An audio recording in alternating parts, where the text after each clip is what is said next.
ഇന്ന് പരവൂർ എക്സൈസ് പാർട്ടിയും പരവൂർ പോലീസും സംയുക്തമായി നടത്തിയ റെയ്ഡിൽ പരവൂർ പ്രൈവറ്റ് ബസ് സ്റ്റാൻഡ് കേന്ദ്രീകരിച്ച് പരിശോധന നടത്തിയിരുന്നു.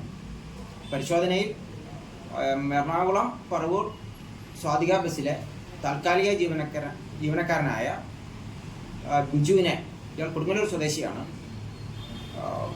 ഉദ്ദേശം 25 ഗ്രാമോളം കഞ്ചാവുമായി അറസ്റ്റ് ചെയ്തിട്ടുണ്ട്. ഇയാളുടെ പേരിൽ NDPS കേസെടുത്തിട്ടുണ്ട്. ഇയാളുടെ കയ്യിൽ നിന്നും കഞ്ചാവ് ബീഡികളും കണ്ടെടുത്തിട്ടുണ്ട്.